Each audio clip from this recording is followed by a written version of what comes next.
If there's one thing that I think unites all film fans is that we grew up absolutely loving movies. And it was that childhood obsession that carried that love through the rest of our lives, that just unabashed childhood love for movies that we're still chasing to this day. And if we grew up in the home video generation like myself, we grew up watching like the same movies over and over and over again. And if we grew up before then, we were trying to catch certain movies on TV as much as possible, like my dad talks about, trying to watch The Wizard of Oz when it aired on TV every single year. And this is the topic I want to talk to you about today. What are the movies that I watched over and over again as a kid? What are the movies that made me? How's it going, my friends? Welcome again to the Cobwebs channel. My name is Daniel. This video is a response to the RAD Pack. The RAD Pack is a fantastic podcast and YouTube channel built up by Garrett, Mel, and Justin, and they're all doing individual videos on the RAD Pack channel on the RAD 9. The RAD 9 is the 9 movies that made them,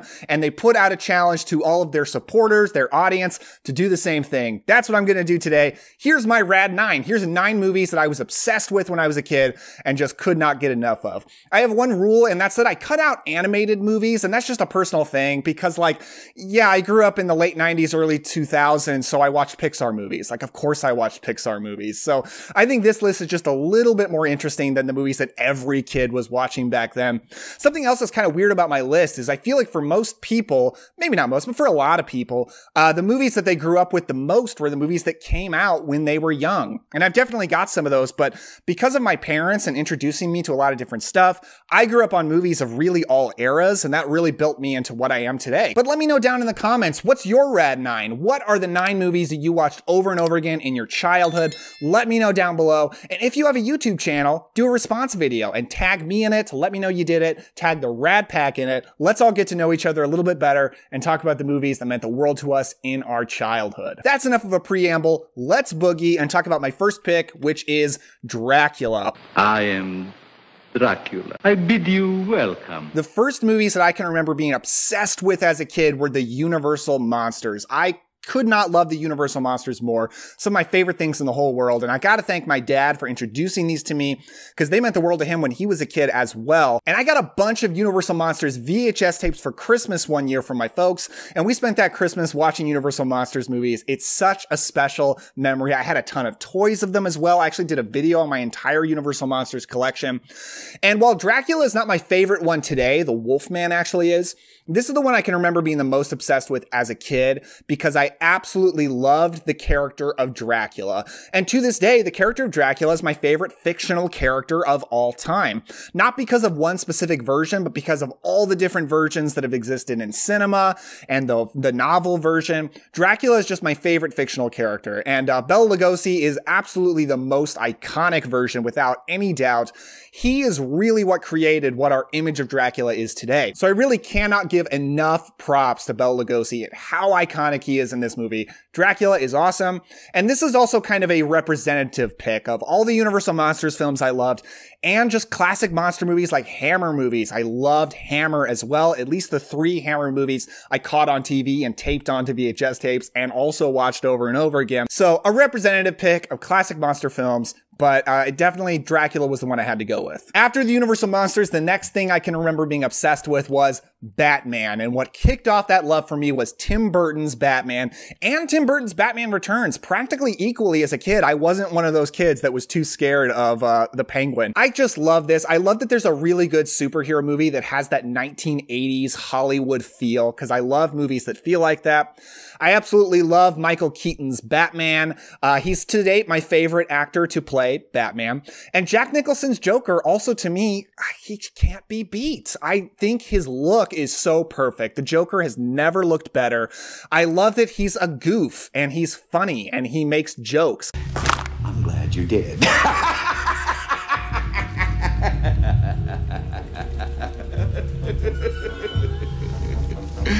I'm glad you did. Our culture has really gotten away from that. Joker is now super serious and grim. And I'm like, he's supposed to like electrocute people with handshakes and laugh at dumb jokes. Like that's what the character is. Anyway, I loved Batman, Batman Returns, Batman Forever, and Batman the Animated Series as a kid. Another thing I was obsessed with when I was a kid was medieval time periods. I loved knights and sword fighting and Robin Hood. And it all goes back to this film, The Adventures of Robin Hood from 1938. I loved swashbucklers when I was a kid, and even more modern ones like The Mask of Zorro, The Princess Bride, the first Pirates of the Caribbean movie. But I grew up on the filmography of Errol Flynn because my parents loved him.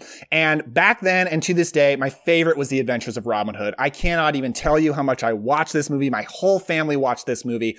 It is a perfect, satisfying adventure film. It was made in the 30s before, special effects were that advanced. So it's full of amazing, dangerous stunt work that they would never do in movies today.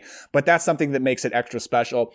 Back when I was a kid and to this day, sword fighting is one of the coolest things I can ever see in a movie. I love to see a sword fight.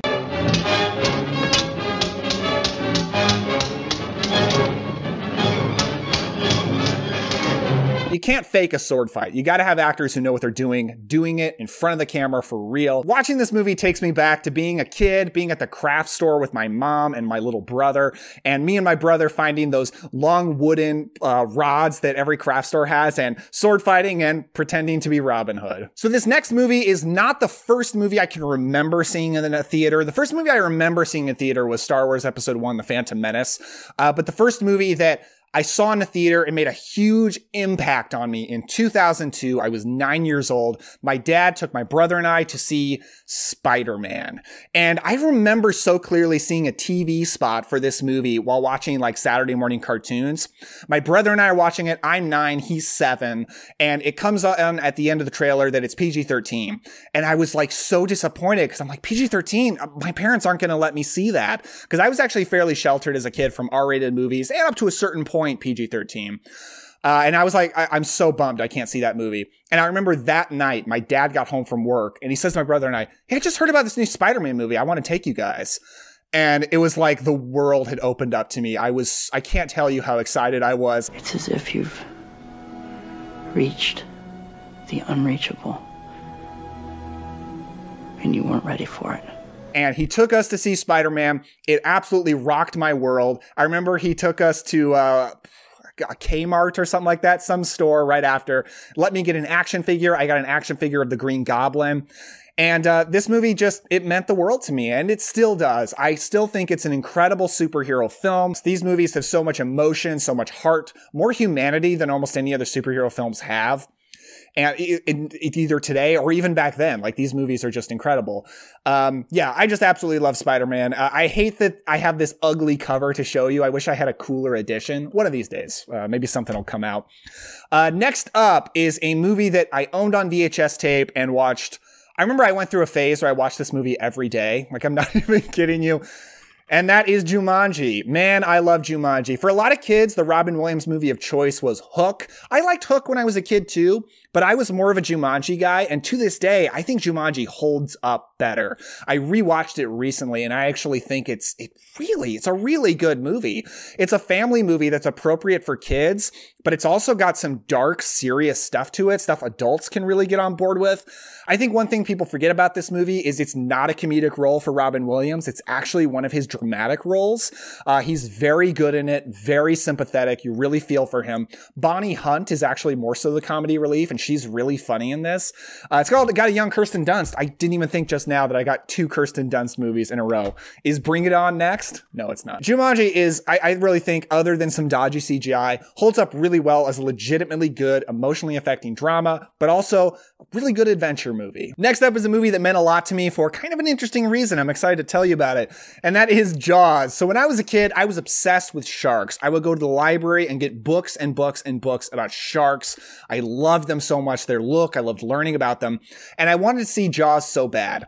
And my mom wouldn't let me because she was traumatized by Jaws. Her parents took her to see it in the theater in 1975 when she was like, 8 years old, something like that. And it terrified her beyond belief. She was terrified of the ocean for so many years. And it's still a movie she refuses to watch, and she wouldn't let me watch it. I remember one Christmas, I got the DVD from my parents, and my mom gave me a whole letter with a list of rules with it. I had all these rules that came along with Jaws, when I was allowed to watch it, where I was allowed to watch it. I couldn't watch it around her. I couldn't watch it around my little sisters. Like, she was really serious about this. So you can't even imagine how much this movie was built up for me as like the scariest thing in the world. Crazy thing is, It held up to the hype. I absolutely loved this film. I watched it over and over again when I was a kid, and it's a perfect movie, and it's one of my 2 favorite movies of all time to this day. Next up is just one of my family's favorite comedies. We watched this movie as a family over and over again, and that is What About Bob, which is sadly one of those touchstone films that's stuck on DVD. I don't know if Disney will ever let it get a Blu-ray, but it's one of my favorite comedies of all time. It's starring Bill Murray and Richard Dreyfuss. Every bit of it is so funny, and my family absolutely loved it. And I actually recently rewatched it over at my family's house with most of my family, and that was such a nostalgic experience. And I thought it's still a really good, really fun movie. I feel good. I feel great. I feel wonderful. I feel great. I feel wonderful.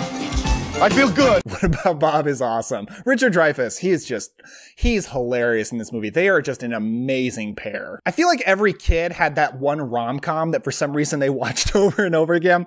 And for me, that's While You Were Sleeping. So my mom owned the VHS when I was a kid, so we had it. And she liked to watch it a lot. And she's not a movie person, like almost at all. So this was kind of a rare thing that she loved this movie, watched it a lot. And for a long time, it was like, oh, that's a girl movie. I don't like that. But it wore me down, and it became one of my favorite movies as a kid. And me and my siblings, even without our parents sometimes, would just watch this movie a lot. And to this day, I think it's fantastic. I think Sandra Bullock and Bill Pullman have amazing chemistry in it. But I think what really gets it is the supporting cast. It's got an incredible supporting cast. It looks like he's leaning. Thank you. See? Peter Boyle, Peter Gallagher, the mom from Mary Poppins is the grandma in this movie. Mary Poppins, that was another movie I watched a lot as a kid. To this day, like everything about it's so nostalgic. The score, which is technically not a great score, I guess, but I couldn't love it more. I think it's awesome. Just love these actors, love the vibe of this movie. It's just a really sweet, nice movie. They should make more movies like this, I really think. And the most contemporary movie on the list, this movie came out in 2004. I would have been 11 years old. And to this day, I think this is the movie that is responsible for making my generation obsessed with Nicolas Cage, and that is National Treasure. I think for people a little bit older than me, it was Con Air, The Rock, Face Off. I couldn't watch those movies for a long time because I was fairly sheltered from R-rated movies for quite a while until I was about 12. National Treasure, me and my siblings and all of our friends, like everyone we knew, absolutely loved National Treasure. I loved the Indiana Jones movies when I was a kid, and this is kind of a riff on Indiana Jones, but this honestly meant like just as much to me as Indiana Jones back then. And I think it's great. It's got a silly, goofy conspiracy theory woven plot, but I think it totally works. Love Nick Cage as the awesome hero. He was like still in his prime by this time. Love Diane Kruger in this, and the Riley was like our favorite thing. Like my brother was obsessed with Riley and would quote him all the time. Yeah, to this day I can watch this and kind of quote every line along with it. Someone's got to go to prison, Ben. Someone's got to go to prison, Ben. That's right, Harvey Keitel is in this movie. Every actor is fantastic. It's just such a good, rousing adventure movie. And it's back when there could be like kind of sexy romance in even like a Disney movie that's kind of meant for all families. And this movie kind of has that, like with the dressing room scene. Movies today don't have anything like the dressing room scene today. Fantastic adventure movie. So that's my 9. There were so many movies I cut off this list. There were also movies that were really important to my development as a film fan, but I didn't watch over and over. And I guess that's a video for another time. But these were the movies that I watched over and over again, in addition to a lot of others, because I loved movies when I was a kid, and I love movies now. So many different ones. That's it. Thank you so much for watching. Please let me know in the comments, what is your RAD 9? What are the movies you watched over and over again when you were a kid? If you have a YouTube channel, please make a response video. Let me know you did it. Tag me. Let the Rad Pack know you did it. Tag them as well. Let's just all get to know each other a little bit better and talk about the movies that meant the world to us in our childhood. Thank you so much for watching. If you're enjoying this, dust off that like button, dust off that subscribe button, and let's talk about movies together. Really appreciate y'all. Now go out there and have some fun. I'll see you later.